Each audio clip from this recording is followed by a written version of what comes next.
For anybody who wasn't able to make it, I'm going to have this posted in the org for everybody to see, and I'll just send out a little reminder about that too once it's ready for viewing. So I'm just going to jump right in on our agenda here. Hopefully you can see that on your screen. I have the agenda right up here for you. Obviously, if you don't know already, I'm Sarah Prophet. I'm the instructional designer that's been managing this course with Janet Rhodes Carlson. She's our subject matter expert that has been working tirelessly on this course. It's been really fun. We've had a great time. We've learned a lot, and we're really excited to show it to you today. So I'm glad that you could all make it, and I appreciate your time and feedback throughout this process. So basically, the process that we followed here, we started obviously with the textbook, to make sure we have that decided up front, and that the committee had decided which textbook we were going to use for the course. And then once we know the textbook, then we, our college-wide initiative here is to try to move our courses to digital, so we don't have to worry about students not being able to get to the bookstore and ordering the books and all those issues that we have with those types of things. And fortunately, this course was one of those that we could utilize as a digital format. And what that means is it's part of our Include Ed program. And so when students and instructors sign in on the first day, or when instructors get access to their course, everything's in the course already, all the digital content, the ebook. There's 2 versions of the ebook that I'll show you a little bit later. And then we also have learning activities and assignments that are in digital format too. So don't have to worry about the bookstore anymore, which is really nice. There is, and I'll show you this in the syllabus, but there is an option to purchase a low-cost print text if students would like to have that version too. So that's always an option. So as you saw during Milestone 1, you received an email with what we call the SAM, the Session Alignment Matrix, which is a gigantic blueprint of the course. As you could probably tell, it was many pages long. And so Janet and I worked on making sure that that document had all of the objectives taken from the course outline of record, and then we broke those down into smaller skill sets, or what we call competencies. And then we mapped out the entire course, every learning activity, every assessment, and we added in optional materials to build upon the content that was already in there, and everything was completely outlined in the course, which is what we always do before anything is built in Blackboard. So you saw that come across your email. We always are asking for feedback, and we appreciate everything that we've heard back from you guys throughout this process. So thank you for that, and I know you guys are busy. So then, what Janet would do from there is she takes that SAM and would go into Blackboard and move everything from the static SAM document into our course shell, which we call a development shell in Blackboard. And then, things evolve as we're building in there, and things change. And then, of course, adding in that digital content takes a little bit of extra work. And, my role is basically just to oversee the, timeline of our project, to work on anything technical that might, not be clear in the course, and then to also make sure that throughout the progression of the content, everything makes sense from a student's perspective, and that the design of the course is consistent across the board. So if there aren't any questions about that, that's basically just a very quick summary of what we've done so far.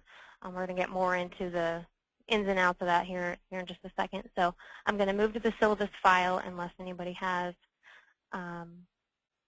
any questions. Hopefully you can see this okay. Okay, Janet, I'm going to let you jump in and talk about, go ahead. About the syllabus. Yeah. Just as a couple of things to point out on the syllabus, it follows the basic outline we always use, but as Sarah said, there is an e-book, and it's highlighted in bright yellow in the syllabus so that students see that, and there she sees it under required text and materials. And then, like they said, on there it says that a physical copy is not a part of the standard resource that you purchased, so if they want to, they can. and it gives them that information. So that's the first part that would be different on the syllabus than at least the ones I've seen for these courses so far. In addition to that, as you go down, and if we look at the assignments for this course, they're very similar to what we use in our in-class assignments. And she's heading down there. There you go.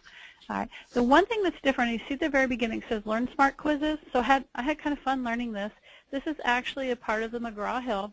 And this is the first time I've used these.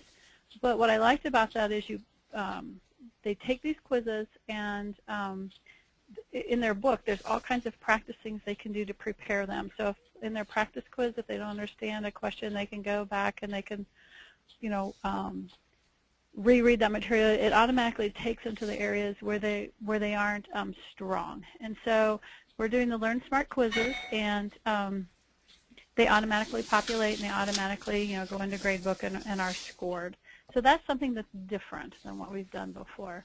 I have one question before you go any further, if I can interrupt you. Sure.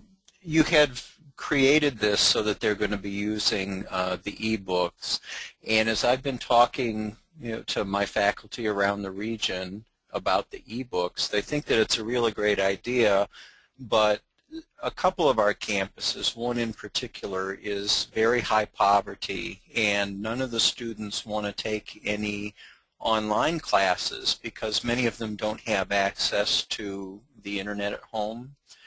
And you said that there is a low-cost paper version of the book, and I was wondering if financial aid would pay for that. That would be a Sarah question. This is Sarah. As far as I know, that is not something that's covered. If you give me 5 seconds, I can check real quick. Thank you very much. Yep. And I guess my question would be, if they're taking an online class, they wouldn't necessarily need that extra book because it's already a part of this. Is this strictly what we're doing today? Is this strictly for an online version, or is this for the course in general? Because I know that the president at the retreat that we just went to, the chair summit, said that he was going to be pushing for all classes to go toward e-books, and for some of our students, that's going to be a problem for them. Right. As I developed this, and again, I'll defer that to Sarah, but as I developed this, it was my understanding I was developing an online course only. Okay. Yes, it is. But it's that's online a good only. question. Okay. And Dawn, I've looked into that, and yes, financial aid does cover the low-cost print text as well. Oh, terrific. Thank you very much. Yep, no problem. Now we've learned something. Okay, any other questions on that part? And I'm really bad about remembering to watch that chat side, so if I've missed something, someone yell at me. Okay, so anyway, there are 16 Learn Smart quizzes, and then there are your discussion boards, which are supposed to, mimic the classroom. 16 of those as well, worth the 20 points. Pretty basic, what we normally do.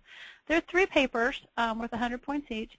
One is their autobiography, and that has actually been switched out of what was originally IYDP102. The feedback that I'd gotten was that it fits better in 101, so we moved that over. But there's then the program planning and guidelines paper that is in 101, and then an interview with a youth service worker paper as well. Okay. Also put that they should be written in APA format because I'm not sure that everyone was doing that, but that was some of the feedback that I got, that they should be consistently APA format. The next thing down is the observation assignment. Again, this is one that we've had in our IYDP, and this is where the student observes children or a child in a natural surrounding, and it's to really teach them those observation and assessment skills without their opinion in that. And that assignment's the biggest assignment point-wise. It's 150 points. Okay. There are a couple other additional assignments that are in this, and one is review of assessment tools, and that goes along with if a if you're going to do an observation, you need to be able to assess what you're seeing. And so when we look at that in a little bit, there's actually a web link to where there are some different types of assessment tools so they can get familiar with them. And then that's not a big assignment. It's worth 30 points. Then an informational brochure in regard to abuse and neglect, because that's a part of what's in this particular book, so that they know their basic who needs to do what and tell what, numbers, that kind of information. Again, more for them to get that hands-on learning as well as just reading the information. And then the last one, to develop a resource guide of community services within their own particular community, and that's so they get familiar. And that also links into, at some point, it may link into other IYDP classes or other HUMS classes where they need to know those resources. So those are the 3 additional assignments that go with that. So any questions on the assignment part before we actually go look at them? Okay, the next part is the how my grade's calculated. And if Sarah moves that up a little bit. Are you there? Yeah, can you see that okay? Well, I see how's my grade calculated, but I don't see anything below that. Really? Okay. I don't know what else everybody else sees. Can everybody see the list of I'm seeing assignments both. here? Yeah, I'm seeing the. Yeah, I see it just fine. Alrighty, well I'm not. I know it's worth 1,100 points, but I can't see it and I don't have it in front of me. Ah, there it is. Thank you. Oh, all right. Okay. I promise I didn't do anything. Oh, that's okay. It's probably my computer. It's been kind of screwy. So that shows you the 1,100 points, and then if anybody wanted to do makeup or extra credit, that could be determined by the particular instructor that had it, and then just the regular grading scale that we use for students. So that's pretty basic on the syllabus, and I think at the end of the syllabus, no, that's, as I say, we don't have the calendar. That's on a different section. Any questions or comments on the outline of the syllabus? Okay. The next thing that Sarah has up there is the course calendar of activities and assignments, and what I tried to do is to very cleanly write them out so that it gives what's due in what session, and then the due dates and times, and then they can just put their own date in with that.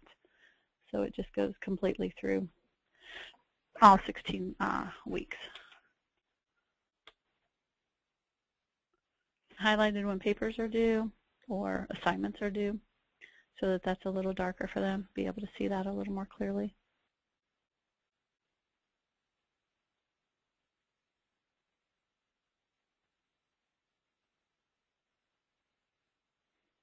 And I tried not to have a whole lot due the last couple weeks of class, because I know most classes have everything due at the end. So I tried to move stuff up a little bit, but to still keep within the chapters, so that it still went with the chapters that they were doing.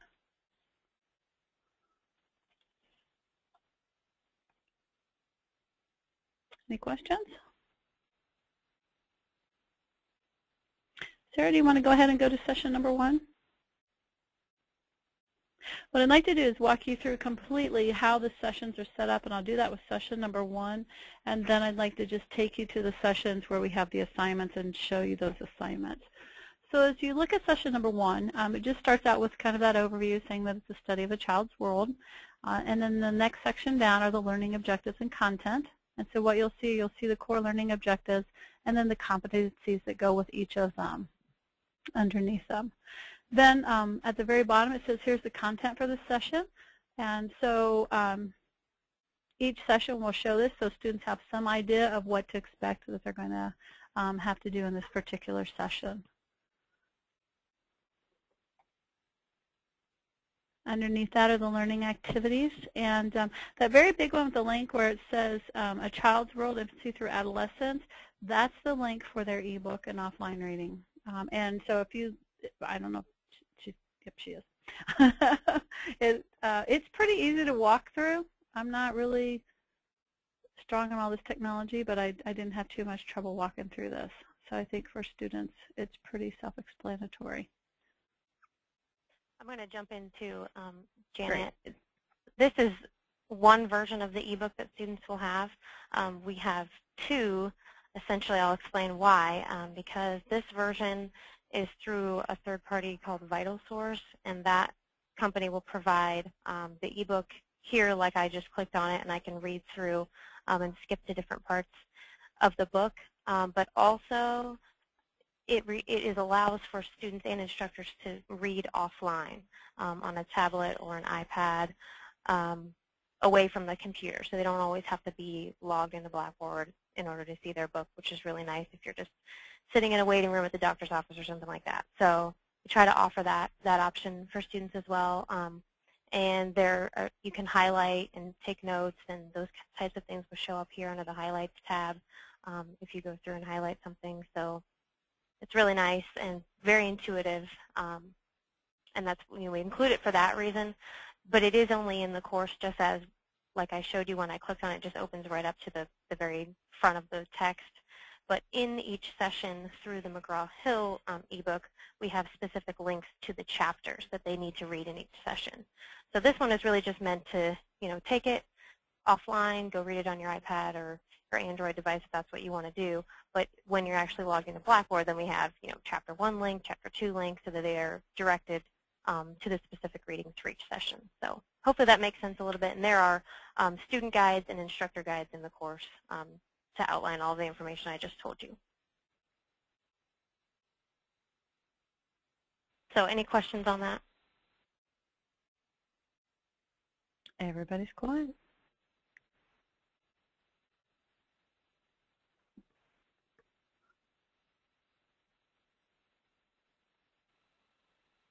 Let me get back to session 1. Oh, that's fine.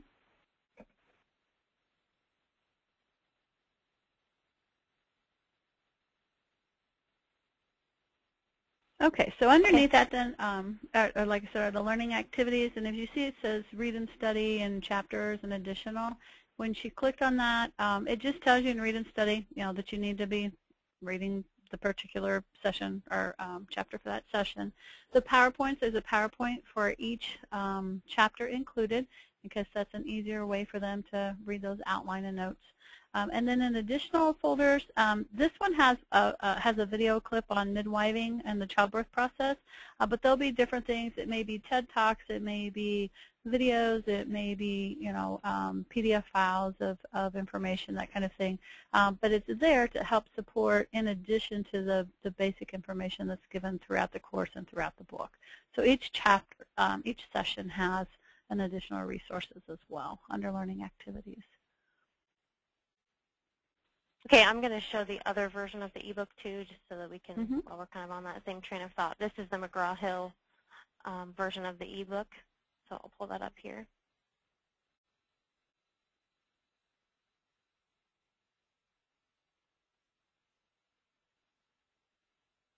Okay, so there's the same capabilities here with highlighting and taking notes and bookmarking. You can also print pages from the text, and then this little cog right here allows for alternate text sizes and things like that. So, and then you can show the figures or hide the figures. So there's lots of options here. You can search.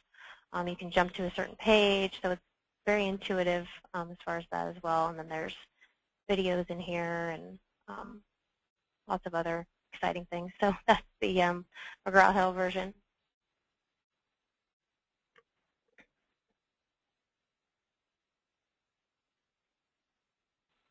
Any questions on that?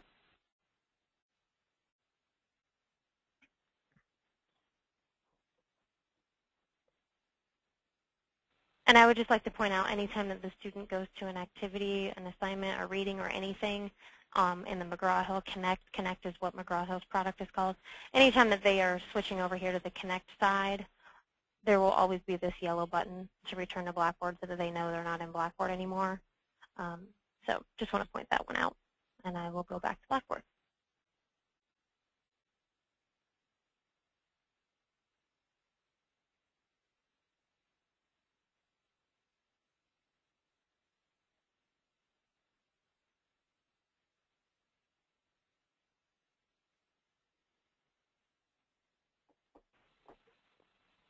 Okay, I'll move down to the assignments and assessments.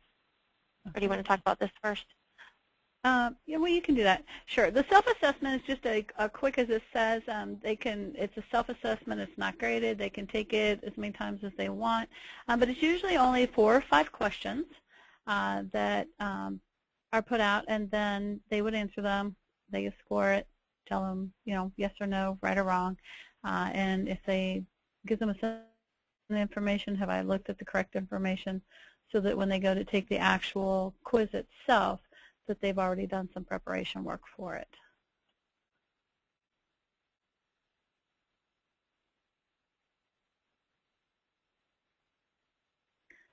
So in the next section, which is assignments, that's what they'll find. Each week there'll be a folder that tells them what they need to do. In this particular one, it's the discussion board introduction, so that they get to know each other as if they would in the classroom. They have the session 1 discussion board, which is set up as the standard. You have the question, and then post your initial post, and then to your responses to other students. The Learn Smart quiz over to Chapter 1, and we can go in and look at that. Is the one that I said was intuitive, where they can go, if they want to go back and study. If they haven't done it well, they can go back to the materials that Sarah showed you previously. They can only take that quiz once, but if they see that they really didn't grasp it, they can go back and see what was it I missed.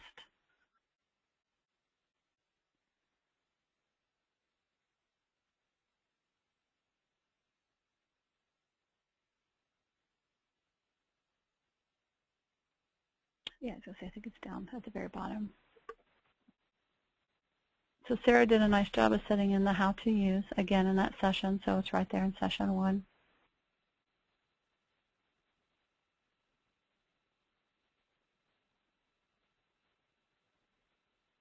Oh, it's probably not up because we had the dates in it. They're all done as, I believe they are all done as multiple choice questions. When I went out and looked at them, I think they're all multiple choice. Okay. But that was the one thing that we had to do, was I had to set dates in them for them to come up. So I'll bet that's what's wrong with that. Right. While you talk through the next part, I'll switch over to my other screen and try to troubleshoot. Okay. Okay. Okay, so before we move on from assessments, any questions, concerns? Are you guys liking this, not liking this at this point? Don't care? Looks good to me so far. I'm pretty impressed. Okay, everybody's just being really quiet. From the long weekend in French Lick. Exactly. That you almost got drowned in, I heard, floated away down into the major river. So, I heard that too. Yeah, I actually, this, what I said, for me, all this new online, the ebooks and all that's new, but I was pretty impressed as I went through it, because there's a lot of information that's available in addition to just what's in the textbook of just reading, with the videos and the self-quizzes, and they come back and forth through stuff that I think really will help them connect in better to the learning, and I think they'll probably do better overall in the course. So I'm really excited to see if I'm right on that, but I think it will. I found the ebook really interesting, and I like how they have video embedded within it. Is this something that is updated in between major editions?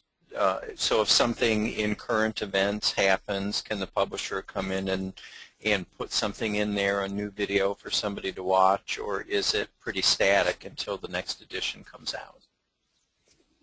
That's a Sarah question. You're going to have to repeat. I'm sorry, I was working on trying to get this pulled up.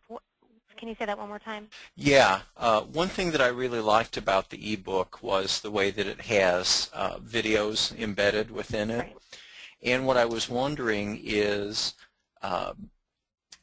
if something happens in current events that would be very interesting and relevant to a particular chapter, is that something that the publishers and developers can go in and they can add and change the videos that are available, or are they in place and static until the next edition of the textbook comes out?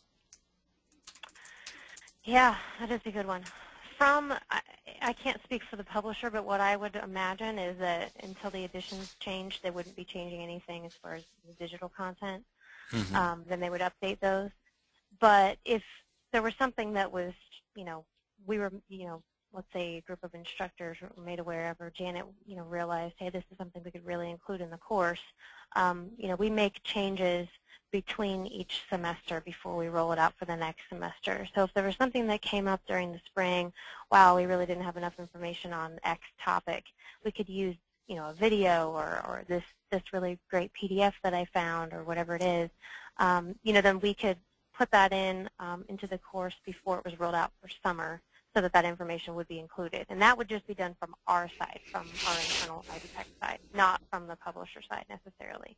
But I would imagine, if we were in contact with them and said, this would be really helpful to have, this has just changed in current events or whatever it is, they would be willing to work with us. But like I said, I can't speak for them, and I would think they'd probably wait until the new edition came out. That's just my thought. Yeah. Well, is there anything, I've not taught online classes, and I'm going through the training for it right now, but I use Blackboard in my face-to-face classes. Would there be anything in the example that I'm giving here that would prevent an instructor teaching the online version of the class from adding themselves a video of something that's happening for discussion? Because I know a lot of things are locked in place and you don't have flexibility. Is that something that an individual instructor could do? Yes, by all means. Okay, great. I've added stuff before in online classes. Great, thanks. Tara, this is Joe. I have a question. Is it going to be possible for instructors to get access to the ebooks and to the course a few weeks ahead of time? Well, even several weeks ahead of time, because one of the issues that comes up is I'll have a new instructor, online instructor, and they want to get prepped for the course, but usually they don't have access to it till like the week of. So is there a way for them to see all these materials, and especially since we're going to be using ebooks? Yeah, the course is going to be released prior to April 28th, so it maybe takes a day or two for all the sections to be populated with the content. So I would imagine, first week of May they'd have those. Unless we had something, really crazy happen on our end, April 28th is the day that we'll be getting all of those courses out. That's the last day they would be released. Okay, so will they always have about a month a prep time then? That's the goal. And like I said, unless something really crazy happens where we can't send it out for technical reasons or whatever it is, something on Blackboard's going wonky, yeah, that's normally the goal. Okay, thank you. Yeah, no problem. And do students only have access to the book during the semester?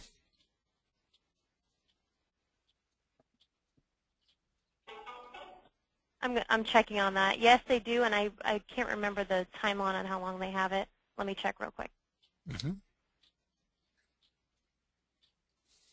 They'll have access to the ebook for 2 years. Oh, great. Yeah.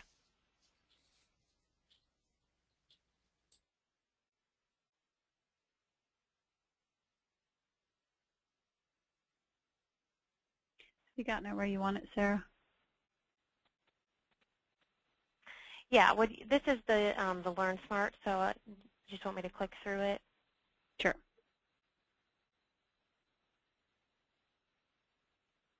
Okay, so this is the read part, and up here you can see they're supposed to be reading first, and then the practice comes next. And this is a great, I just love this piece of it. So somebody down here is talking. You can't hear, because it's my headphones, but so you always have somebody kind of guiding you through, which is really nice.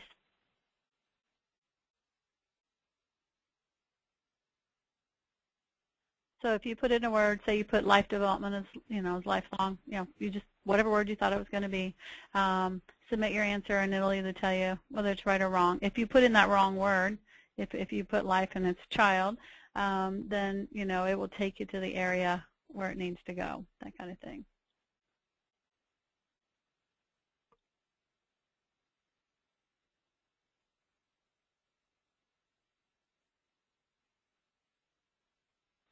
I think this part's really cool too. Mm-hmm. Mm-hmm. So they always highlight where it is that you, if you missed an answer, they highlight where that area for that information is.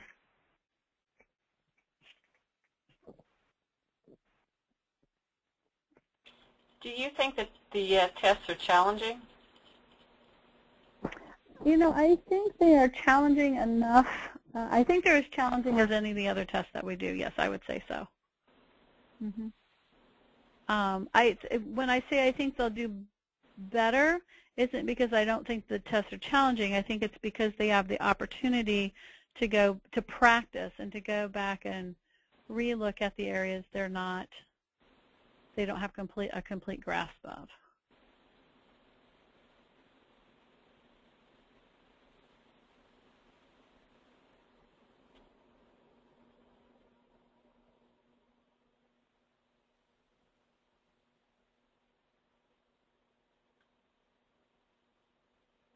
Okay, I didn't do enough yet to show you the next part, but basically they would just move through this. You can see up here my progress so far.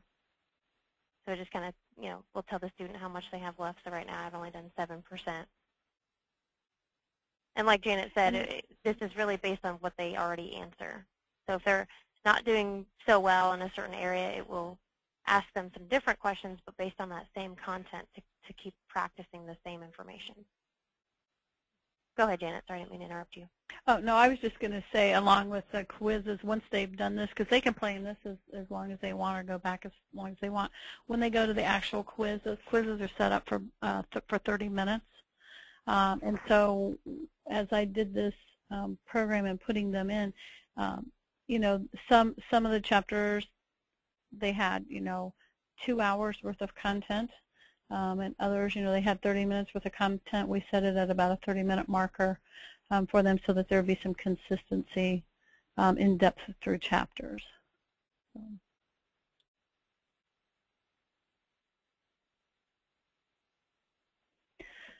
Okay, so if you want to go on to, in session 2, that's where the review of the assessment tools is. And Sarah, I believe that's under the additional resources is the web link.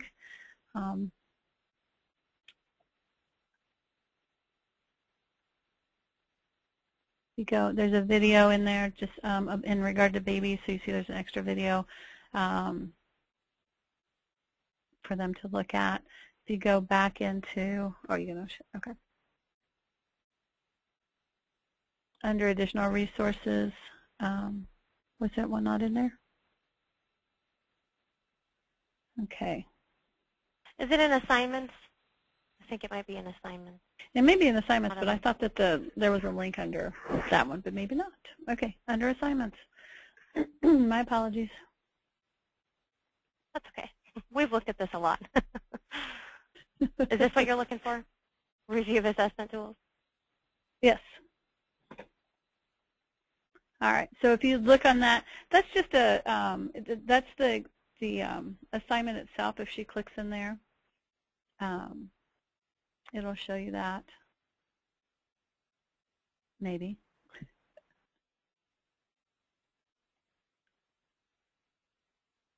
There you go. All right, and this is worth 50 points, and basically it's looking at some of the research tools that are available, and then what they would do is, pick an area of 1 or 2 areas, and the assignment just says, 1 to 2 page description of techniques that you would use with these particular types of tools when you're looking to assessment. The ideal for this is that they'll have some sense of these. I give them examples because some people might not know what we're talking about, because when they do their child observation, then they've got something to work with. So the grading rubrics down below. Each of the assignments should have a grading rubric below it. Okay.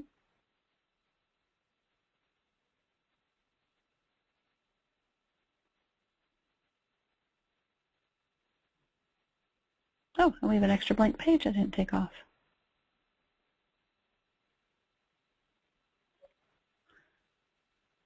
Any questions on that assignment? So they'll have 2 examples of assessment tools along with an explanation of how those particular tools are used for what domains. Okay. All right.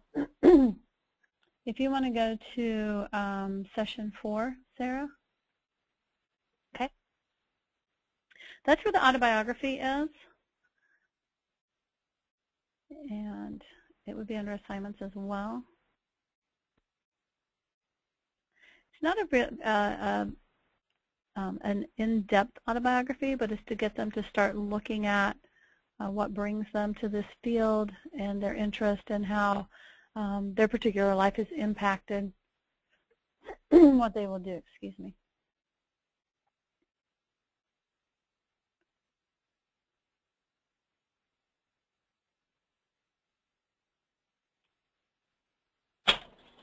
Taking a minute to load.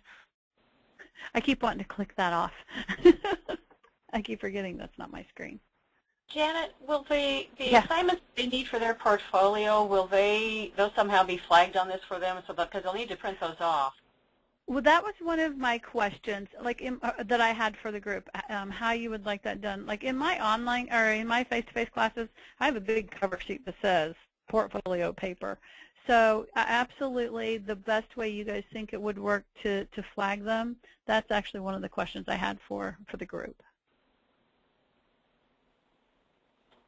So we can talk about that at the end if you want for those. So this just says it's a portfolio requirement. I don't know if that's enough to catch their attention or if we want to do something bigger than that. And it just then asks, like again, like you can read your past personal history and how it's contributed. That's the big piece to their decision to pursue the career, reason for wanting to work with families and children's hobbies, plans for the future, and the information that they think is important. So like I said, it's not a extremely in-depth one, but it's to get them to start thinking about what do they bring to this and what is it that makes them want to work with children and families. Okay. Do we have any information anywhere in here that shows them how to write APA?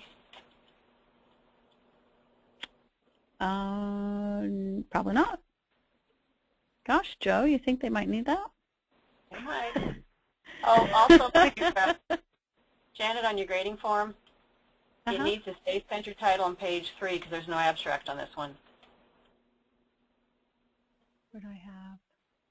So you look at APA format, that first column, where it says center title on page 3, it needs to be page 2 because there's no abstract with this paper.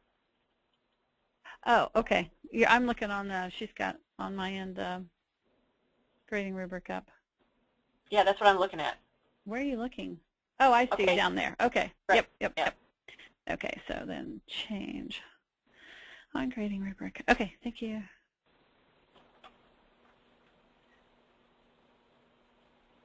Any other comments or questions on this one? I was going to say we typically, in other courses that use APA for papers, we typically will include links in the resources area to the Purdue Online Writing Lab as a reference document. So, I mean, we can easily place a link where their first paper is due and say, please review these resources, you know, about APA, or if there was something they needed to review from a prior course or something like that that you wanted to include, you know, let us know if you guys have resources you'd like us to put in the course, and we can certainly do that. Yeah, I think you'll probably need something standalone because they have no idea. Does anybody use anything besides OWL that you would suggest?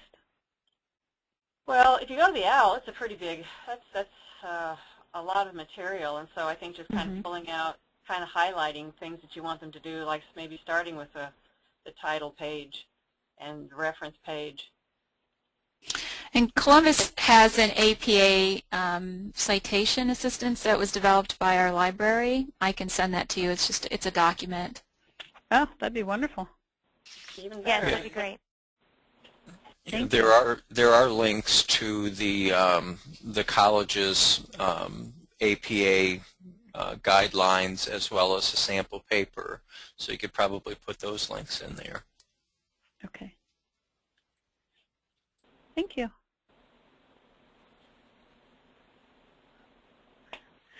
All right. Any other thoughts or comments on this assignment? I just want to get back to the portfolio ones. I think we're probably going to need something separate in there to tell them exactly what that means. Because if that's the first time they encounter the word portfolio, that's going to confuse them. Okay. And I also think we need something in class session 16 to remind them to go back and collect it all. Yeah, good idea. Good idea. Okay. Okay. And in session 16. Yeah, that makes a lot of sense. Okay, great.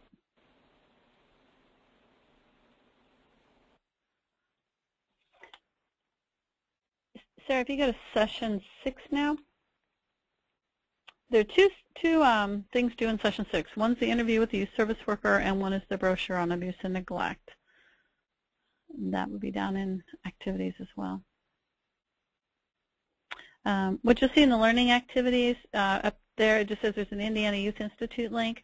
That specifically takes them to the link that goes with the abuse and neglect information.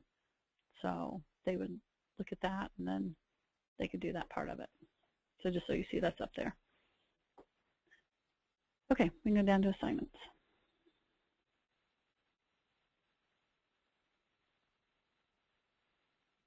The interview with the youth service worker is one of our standard papers that we do. Is it going to open?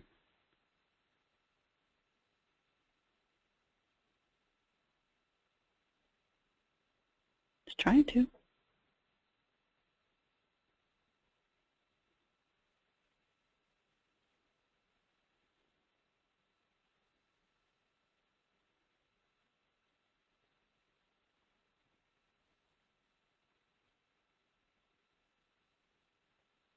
Okay, so basically just telling them, they're going to choose someone to interview, set it up, and some very specific information that they want to get while they do that. Certainly their responsibilities, who they are, their credentials, that kind of thing. Then as you go down, there's two sections, Section A and Section B. In Section A, and I think this is, even when I do this in the classroom, Sarah, can you scroll that a little bit? Even when I do this in the classroom, sometimes students don't go in enough depth with it.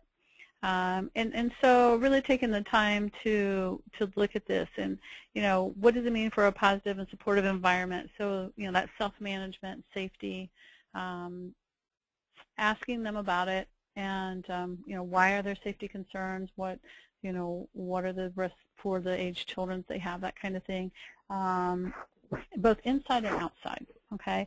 And then also the design to include individuals with special needs. That's a section I see that gets skipped the most in papers for some reason. They'll say, oh, well, we don't address special needs. So I'm getting students to talk a little bit more about that. But it's important for them to think about the special needs section with it, okay? The second section, just basically about the youth service worker themselves, and really how do they observe and assess growth and development, because this is really what this section is all about, is how do we learn, how do we know if they're meeting those normal guidelines for development. So how do they do it, how does that work with what they've read about, and then the basic things about what do they really like about this job, and then what do they find frustrating. But really important in the directions, just not going down a list of questions with one-sentence answers, but that we want them to go into depth and detail as they do this particular interview. Janet, would this work with anyone? So if their Aunt Betty, has a daycare in their home, or just or watches a couple of kids in their home, would this work for that? Sure.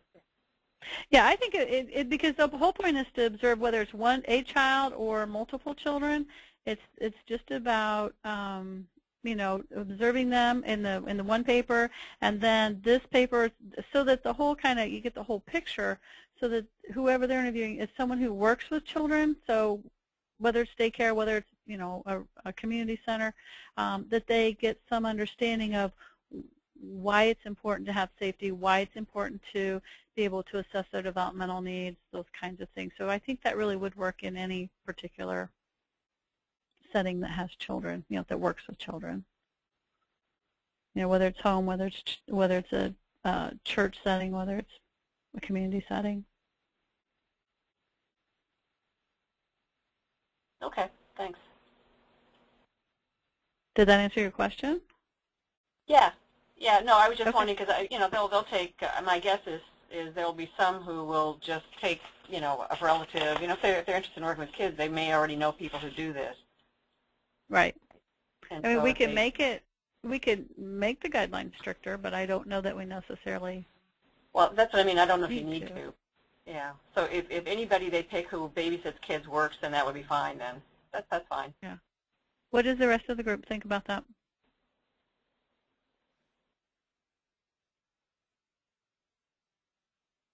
I guess it's fine. Okay.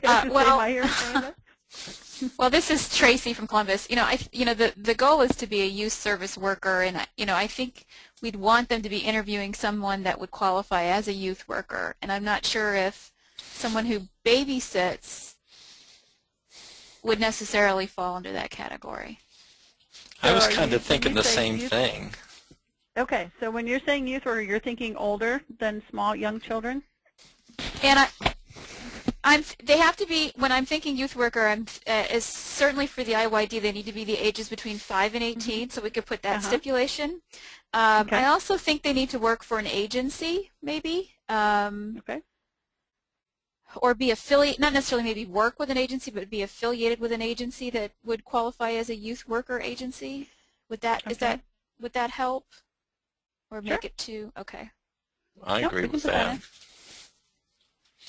Okay. We can do that. Any other thoughts?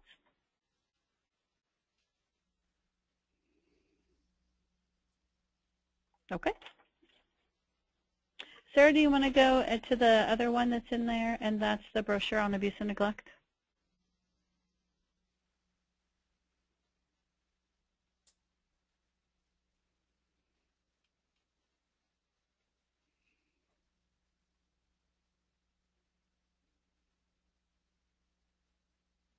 Sorry, I have no idea what's going on with my computer.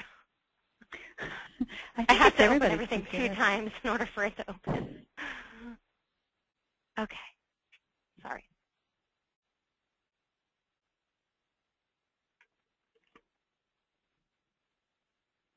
Actually, right before I logged in, it told me the whole system was down. I'm like, ah! But then it let me in.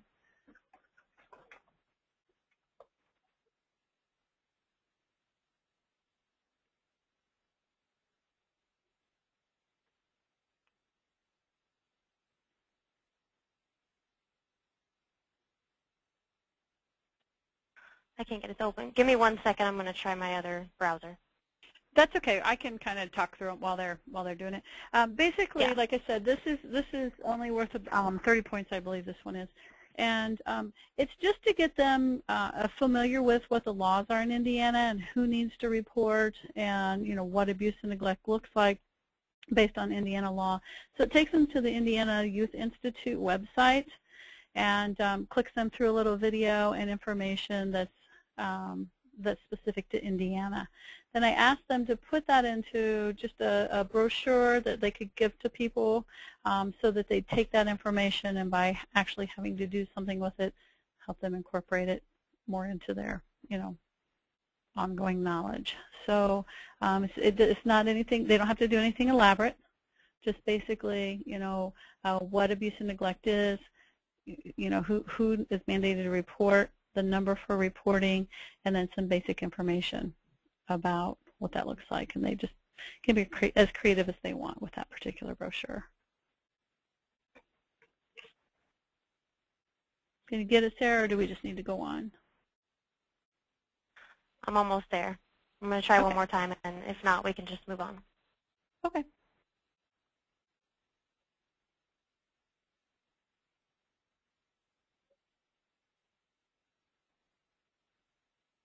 Okay, there we go. Okay, there you go. So it gives how to get to the podcast, very specific directions for them, and then afterwards, again, it talks about developing that brochure. So recognizing the signs, the types of abuse and neglect, state laws, who's a mandated reporter, and then just some directions to make the brochure look, professional, easy to read, that kind of thing, so they don't have, 20 colors and 14 fonts with it, okay? And then their name, so you know who did it. And then there's the grading rubric for it.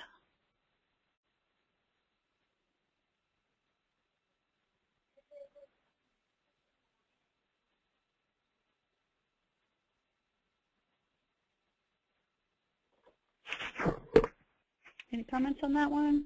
Anything you'd like changed or added?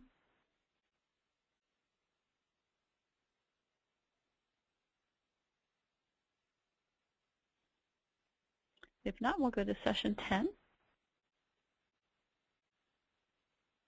3 more, then we're done, ladies and gentlemen. Session 10 has the program planning and guidance paper in it.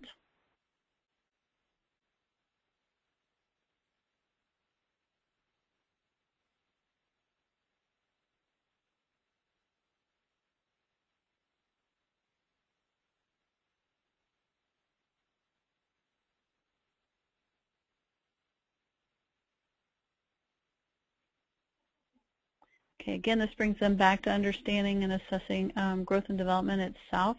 2 sections, and the first one, just ask them about their basic knowledge. So, are they able to take what they're reading, and are they able to apply it and to give it back to you?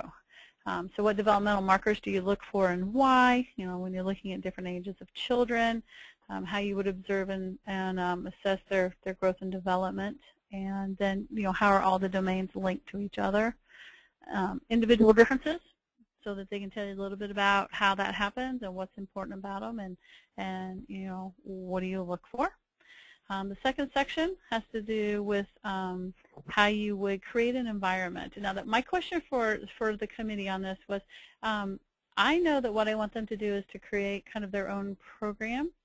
So it talks about that, but I wondered if I needed to be more specific in directions, or if this meets kind of what everybody thinks should happen. So, what is a supportive environment? Give examples of what you would do and how you would do it. How do you know that you've created it? What are those principles of growth and self-management? Those kinds of things. So basically, if you were developing a program, how would these things be done within that program? And then each of these sections needs to be a minimum of 3 pages as they look through this. So those 2 sections, one, what do they know about child development and assessment, and then the second, how would they develop that program around it using these specific areas.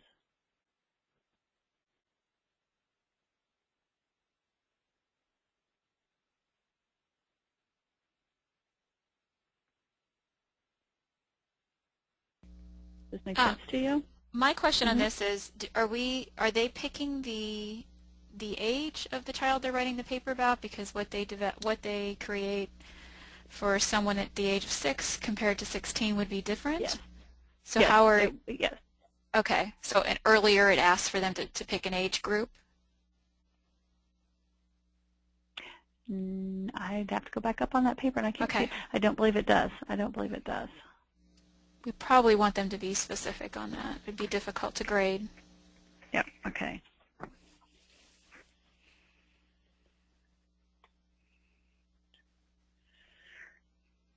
You may want to add the age groups they can pick from. Okay. Like again, we want to have the age range fall between 5 and 18. So you may want to because the book breaks it down years. between. Oh, yeah, that'd be great. Yeah, you're right. Yeah, the book breaks it down by age group. Yeah. Okay. Okay, we can do that. Good. And again, we'd want them to not pick an age bracket younger than 5. Right. Right. You need to understand the development below the age of 5, but the paper, I think, probably needs to be focusing on the age group that we're getting credentialed for. Right. And I think that's probably the most difficult thing about putting this this whole course together is half the book, is about before 5. Right. And then our focus is 5 to 18. And so really important developmental information they need, well, that's all Right. fine and good, but you really don't need it for credentialing.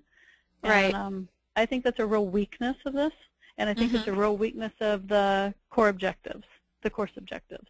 Right. Which we can. And I don't know how we address that, but I think it is. Right, right.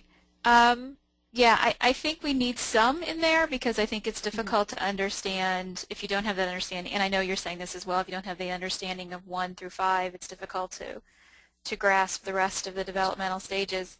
But I hear what you're saying about there needs to be more attention on the 5 to 18 than on the 1 to 5. The problem is the books tend to focus on the infancy. On the younger ages. Right. Yeah, absolutely. Right. Absolutely. And there's, yeah. Yeah. So we're kind of at a loss. Yeah. And especially youth worker books, you know, focusing on youth work that's not academic based. It's just really hard to find textbooks at this point. Yes. I know I'm preaching to the choir. And we say, oh, well, you know, 0 to 3 is like the most important developmental years. Right. But we're going to skim over those and we're going to go here. Right, right. So, okay. Any other suggestions on this assignment? Janet, I'm not sure it's clear that you're supposed to develop a program. It almost looks more that like was my question. Yeah, that was my question because, like in my class, I explained that and they're pretty good about it, but I didn't. I wanted to know if you guys, so you don't think it's clear enough. Okay, so be specific. Just say develop a program. Yeah, I think it looks like more you're supposed to talk about the program, I mean the environment of a program. It never really kind of comes out and says you have to come up with a program. It's kind of implied. Well, and do you want them to do that? Well, they are going to do that in IYDP 104, I believe. Yes, I think it is 4. So I think this is a good building block for them there, but they don't have. I don't know if they have to be that specific in 101. I like that the 2 assignments are connected. But I think we could leave it general. Lisa, are you trying to get in? I am. Can I ask what you're calling a program? Is it an event? Is it a... It needs definition to me of what a program is. Oh, good point. If I were going to do an after-school program, or if I were going to do a community center program for children 5 to 18, if I picked one of those age groups. Yeah, and some of them might, at least that's a really good point, because some students might interpret that as working in the juvenile detention center or working for a mental health clinic, and the program would be different. It seems like maybe at this stage we might want to focus in on an after-school program, and or say in an after-school program and general guidelines. Well, and I'm still not sure, when you say program, are you talking about just a one-time event? So I'm going to come up with something special to present, or are you talking about a broader-based program that's permanent and people are going to continue to act within it?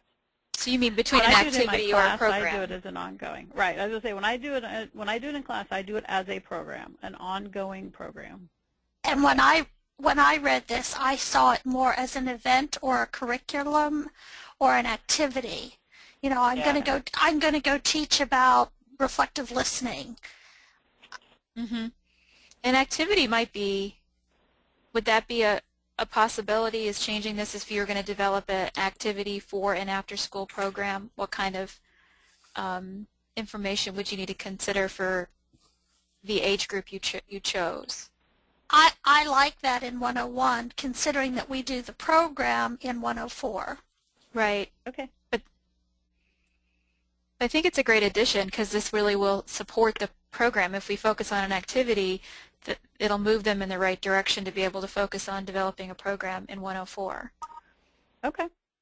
Yeah, we can do that. Great. It's probably easier for your 101 students to put something like that together than to think about a whole program. I mean, yeah, that's a pretty big thing to create. But, you know, just a one-time event, that's doable. Okay. And they might be doing that in their internships, so it seems fair to be asking them that at this stage.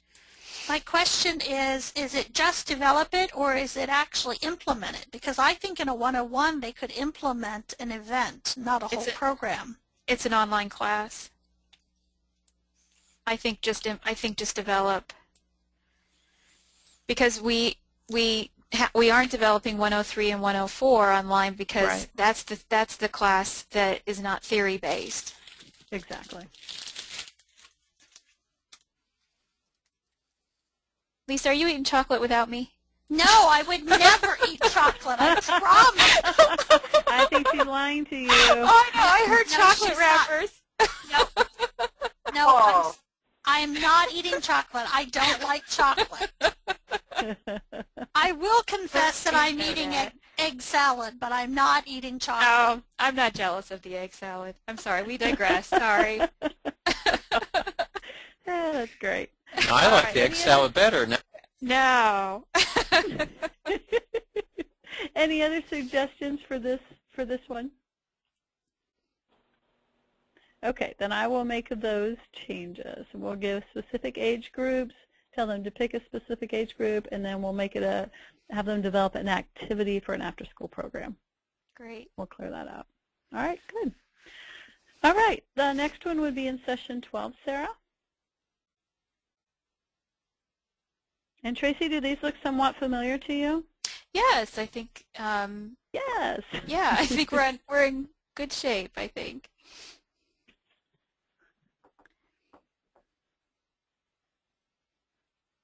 When I first started, Tracy shared stuff with me, so it's like, oh, okay. That's because other people shared with me, so it wasn't mine to begin with. Tracy shares very well. Yes, she does. She plays well with others. Yes, she does. Except chocolate, I don't share that really. So. All right, so for the child observation assignment, this is where these kind of all come together. So on this, you know, pick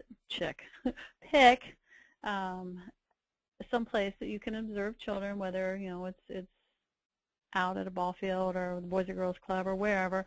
Serve them for 20 to 30 minutes in their natural environment, you know, and I tell my students to try to, you know, blend into the background so the children don't know they're necessarily being observed. And the whole goal of this is so that they're strictly writing down what they see and not opinion, not interpretation, so they learn to record, you know, just that, just everything about the child without interpreting it. Once they do that, if you go down a little bit, Sarah. Can I ask about part 1 before you go down? Oh, no. Yes.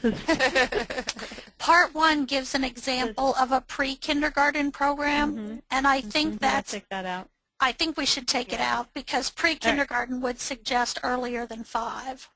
Okay. There we go. Taking out that last half or that first half of the book again.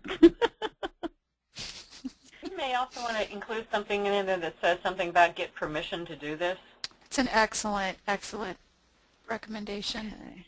Because otherwise it's kind of scary. You don't want them creeping? No. Yeah. Can you imagine going to a park and then just, you know. Sit down, watch children for 20 to 30 minutes and write. There's a good idea. And I think that's probably something we say in class, but you know, we'll probably have to make that adjustment on the page. Right. Okay. Good What idea. kind of permission do you want? You want permission not from the children? No, from the facility. Okay. Right, through the Boys or Girls Club or a teen center. However, if you're out watching them play baseball at a ball field, you're not really needing to get permission, I wouldn't think. You're not writing any names down or anything. Well, I just... No, I agree. And I've always felt like this was a gray area which we just kind of worked through individually in the classroom, but we're not going to be able to do that online because and I don't have a solution for it other than we have access maybe to a video where they watch and then make their observations from a pre-approved video. Would that be something that works? We could find one. So tell me, Tracy, okay, I'm confused. Go ahead. Go ahead. This is an activity for them to go out and do a behavioral observation. We don't need to be able to see what they saw. Yeah, I'm not worried about that. I'm worried about them going out and using poor judgment or not good critical thinking and observe in a way that people are uncomfortable with or opens up ethical issues. I don't know. I just. How do you do it now? Well, right now, they share with the instructor how they plan to do it, and it's approved by the instructor on an individual basis. At least. And what are some of the ways that are approved? Like what would be some of the I think some of them are interning, so I think it's not an issue. If they're interning at an agency, it's very easily approved. It's when they're not interning, I think that's when the dilemma happens.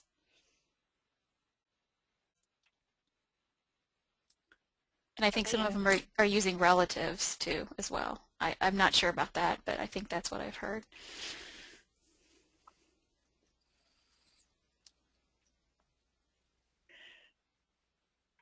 So to play the devil's advocate, what says I can't go sit at a baseball game, watch a baseball game, and write about a baseball game? Well, I think that would be fine. I guess I'm just trying to not have some front page paper that says, well, I was just observing for class, right? I was instructed to do that. Yeah. My Ivy Tech instructor told me to sit here and watch these children.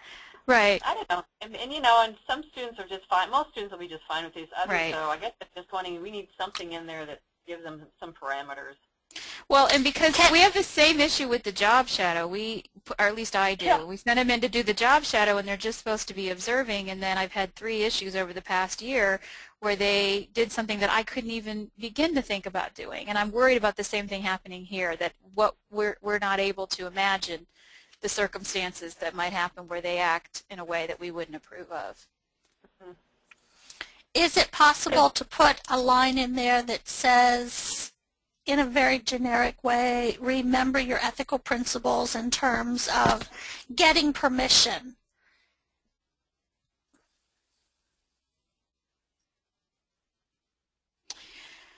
Well, that probably would help. But I do think some of them, I mean, because we're going to have students at various stages in the program, this might be their only class that they've taken with Ivy Tech. They won't have an understanding of what ethical parameters and confidentiality and informed consent. They won't have an understanding of that at this point. Boy, what you just said there, if this is the only class they take, then I would prefer it was something they watched a video. Yeah, I think it's possible, you know, because we have people that are just interested in coming in and getting the 5 IYDP classes to get the credential, and they're not interested in having, you know, going on to get their human services degree. I think it's possible that we'll have students in that. Does anybody have a video that you use for anything that you like before we go searching? Does anybody have one? Otherwise we can search. Can I tell you that I do this in an intro to psychology class? I tell them to go to the mall and to sit and watch someone. But my parameters in the online class are you have to be 30 feet away from the person, you're not to talk to them, and I put some very specific rules around it. But I do that in an intro to psych class. How long have you been doing that? Probably 6 years. And you've not had any kind of issues? I've never had an issue with it because I've given them a list of what they can't do. You can't talk to the child. You can't, you know, you have to be a distance away from the child. Okay. And I think what we need to do is put the safety net in there. It may hit the front page of the paper no matter whether we have a safety net or not. But I think we say exactly what it is we're sure that we know we don't want. Don't touch the child. Don't get within 30 feet of the child. Don't whatever. Yeah, I think something like that, so it shows that we've given them some parameters. So they, what if they're doing poor, you know, if they're doing something they shouldn't be, then it's pretty clear that we told them not to. Right. Would you be willing to share those parameters? Sure. And Lisa, that's for observing children, or is it for observing adults? I don't specify in psychology. I use it as a method of learning what a behavioral observation is. Okay. And I've done it in Intro to Psychology. I've done it in my gerontology classes. You know, I've had students go watch the mall walkers. you know, there was no signature of confidentiality because we never knew who they were. They didn't know who we were. You know, these were open air events. But I specifically say, don't do this and don't do that. And that's what I feel is protecting me. Mm-hmm. Okay. Yeah, I think that would be a good idea, and I think it's because we're telling them to watch children in particular. If this was they're watching adults, that wouldn't bother me, but we're telling them to watch kids. So I think we say, you know, if it's possible, if you're in a location to get permission, get permission. Good If idea. not, you know, follow these more stringent guidelines. That's good.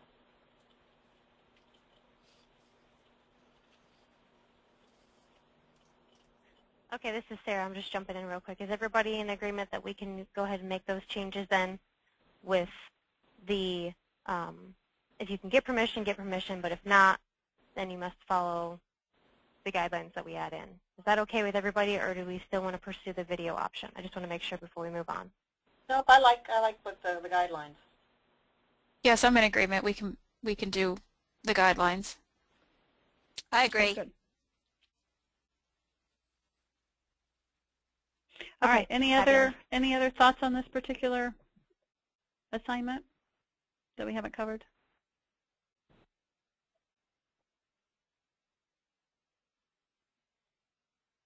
Okay, then we will move to I have one thought. Sure. In the world of students with iPhones, could we stipulate that they cannot no video? Pictures. No video, no pictures. I know that sounds awful, but No, I worry about it because I can see somebody taking a video with a phone. I agree, idea. Lisa. That's a good addition. Okay. I wrote that down. All right, so the last one is in session 13, and that's the resource guide. And again, this is just to get them to start thinking about what is available in their area. And I know that we do a bigger resource guide throughout IYDP and the human service courses. But as they're looking within their community, and it also talks about it in the book about what resources are available for them to use. So that's in session 13.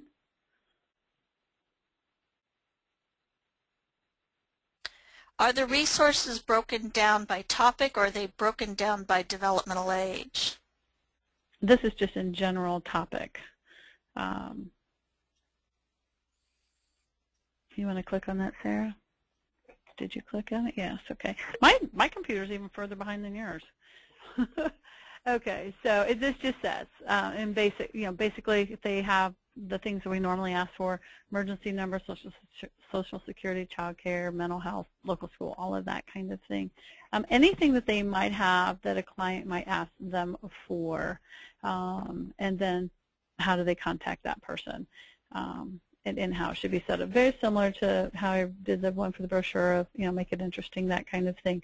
But I didn't make it age specific or anything like that, because I didn't know that for this amount of points that we wanted, I think it's only 50 points, that we wanted to get them into that much detail.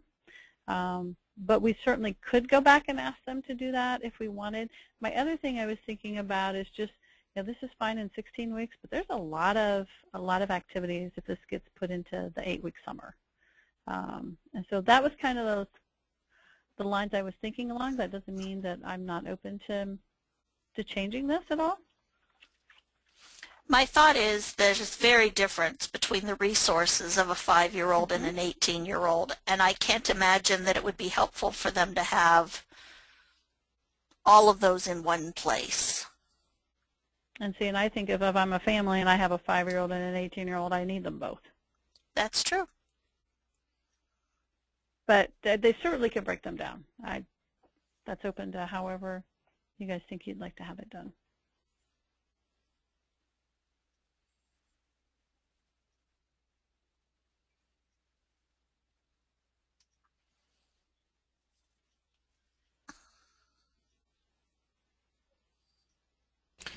I don't really have a preference. I think both have merits. I think we could try it this way, and we could always, if we need to relook at it at a later point, we could fix it then. You know, the one thing I would suggest, because I do a resource list like this in 102, and what invariably students do is they cut and paste from the websites. Mm-hmm. And so we might want to include something in there that says, you know, sort of put together the material on their own. Okay. Because it ends up being this hodgepodge of cut and paste. Uh-huh. That they might not even have read. Exactly. They didn't read it. Exactly. Sometimes it doesn't even say what you want it to say. And I think if they know that they can't do that, that would make them sit down and, you know, type it out. And, you know, they're going to learn just by typing it out. Well, and that might also, if you go back to them doing it by age category, that might make them look at it more closely, not be able to do that. Good point. I do think it's never a bad idea to remind them about plagiarism, that just cutting and pasting is plagiarism. But it's from a website. I don't care. Still plagiarism if you cite Wikipedia, it's still plagiarism. You just change 2 words around and it's no longer plagiarism. Come on, ladies and gentlemen. You can tell we're reaching the end of the semester. Yes, we can. Yes, we can. Too many papers. So. That's right. That's right. All right, so I can put the information about not cutting and pasting and making it their own and no plagiarism. Do we want to try and keep it this way, or do we want to try and stop that to put it into more age grouping? Is there any, it looks here like it's 100 points possible. Is there any possibility in this idea that you could have people sign up for an age group that makes sense to them, with the idea that they might share them with other people when they're complete? Yeah. Yeah, when they could post it, yeah. Yeah. Yeah, it's a good idea. Age group and share. Do a discussion board. They could do a discussion board. Uh-huh. And then at the end, they would ultimately have a fairly complete document to start with. Yeah. That's if they all sign up for different ages. So, okay, yeah, that makes sense. And then we'll just use the groupings, again, that they have in the book. And this is not a portfolio assignment, so at this point, so I believe it could be all age groups. Am I correct on that? Correct. That makes them cover at least the whole book.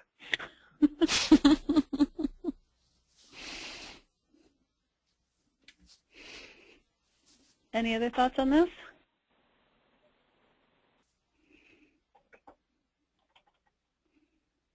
I believe that was my last assignment, Sarah.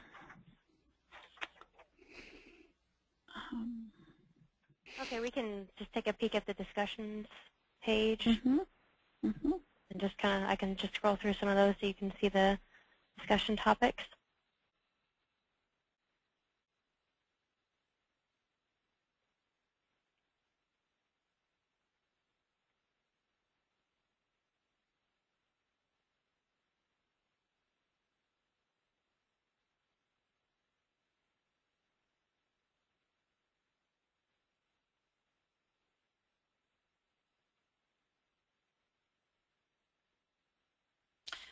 Can I ask, what's the one about preschools? You flipped so quick I didn't get to read the whole thing. Sorry. Session 8. Yeah, so you just had it.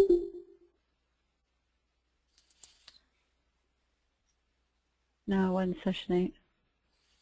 The one that talked about universal preschool, session 10. 10.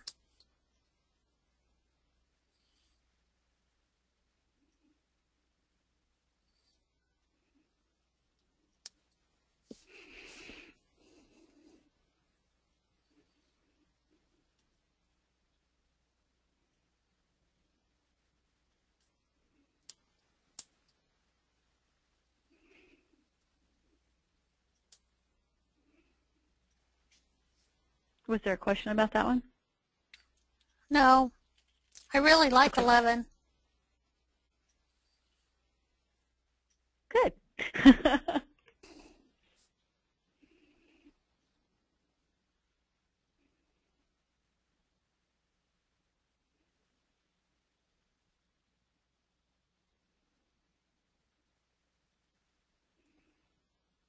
think 15 might have a typo. Yeah, I saw that too, and I just need to fix those fonts. Oh, well, yes, it is. Yeah, I was just going to say, no matter how I tried, those fonts did not stay, did they? Yeah, it's a Blackboard thing. Two typos in 15. Blackboard did it. Blame it on Blackboard. Can't be my fault. Can't be my fault. It probably really was Blackboard. It was probably Janet at the end of the day and tired. Well, I can relate to that too.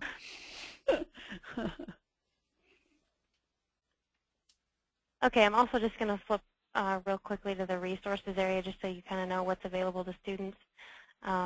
Here they have their Vital Source ebook, which is for offline reading. It explains a little bit about that, and there's a help guide right here. The rest of these are pretty standard. The discussion board rubric is in this folder, and we'll probably compile all the rubrics in here, wouldn't you think, Janet? I don't think they're all added in yet, but we would throw all the rubrics in here. So far, just the discussion board one is in there. The Start Here Step 3 area is for technical help for students, so we have a few help documents in there as well. And then there's a course link and instructor resources so that the instructor knows what students are seeing for their help documents. So we've got some pop-up guidance there. This is their McGraw-Hill guide so that they know kind of what to expect with those resources. And again, their Vital Source ebook is here and their Blackboard user guide. In instructor resources, then we have some similar things. This is the instructor specific guide for the Vital Source ebook and then for the McGraw-Hill information. And then, like I said, a course link. This is for the Start Here Step 3 folder, just so everybody's aware of what students are seeing with help documents. So we've got lots of help in the course. That's by design. So Can I make Mm-hmm. 2 suggestions under resources? I didn't see www.apastyle.org, and I saw there were some references to the formatting that we want students to submit work in, and so that would be a good resource. Yeah, we're going to add that in, like we talked about earlier. And definitely. The Ivy Tech plagiarism That's good. program. Be a good addition. Okay. Okay. Any others? Did anybody use this that you think is a good one that we could add in? Is there information about Indiana Youth Pro and the credential they're working on? Did I miss that? Was that added anywhere? No, there is not. That was originally I had 2 assignments in that had to do with the Indiana Youth Pro and then the Journey Fellowship, and I took those out. Right, which I support. But we might want to add in just a resource tab. Resources? Mm-hmm. Okay. Yeah. Okay. And Journey. Okay. And then when we add in 16 the reference to the portfolio and and all that they need to keep for their credential, then we can also refer maybe to the resources to check that out too. Because I think by then they should have some idea whether they're going on for the credential. Not everybody who takes this class will be seeking a credential. So by session 16, maybe they'll have decided, and they'll definitely check that out then at that point. And do you think that when also in either session 1 or in the intro, which I guess as instructors you could do that, but to also say, there's this possibility to get credentialing and go to the resource tab, so they get it at the beginning and at the end? That's probably, I'm a firm believer in repeating myself. I think that's probably a good idea. I do that the more older I get. I know. For my own benefit as well as the students at this point. Okay. All right, I wrote that down. Thank you. Any other comments or questions or suggestions? Class looks good, Janet. I really appreciate all the work you've put into this. Well, I appreciate it. It's been fun. This really has been a fun class to do. Oh, good. I will go back and make all these changes, and it'll be beautiful. And then when we pilot it, you guys can email me back and tell me all the things I messed up. It's part of the process. Yeah. Yes. Really? I did that? Are you kidding me? Okay. So I do want all of you that have instructors that are doing our pilot and HUMS 101 to please thank them profusely for their patience and their feedback. All right, Sarah, do you have anything else?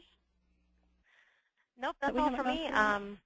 No, I mean, I honestly just wanted to say thank you to you, Janet, for all your hard work, and for everybody that was able to join us. We appreciate your feedback. We've had lots of great dialogue today, so much appreciated, and thank you, everybody, for coming and for your time. All right. Thank you. All right, guys. Bye. Bye-bye. Okay, goodbye. Bye. Bye-bye. Sarah? Yes, I'm here. I just want to put in, I really like this GoToMeeting format. Much better than the Blackboard one.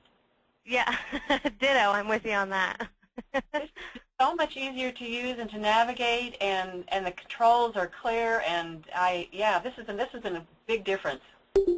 Well, good. That's great feedback. I will definitely pass that on. Thank you so much. Okay. All right. Thank you for all your help, too. No problem. Have a great day. Okay, you too. Mm-hmm. Are you still there, Sarah? Yeah. If you want to just call me, just call my office line real quick. Okay. Okay. Bye-bye. Thanks. Bye.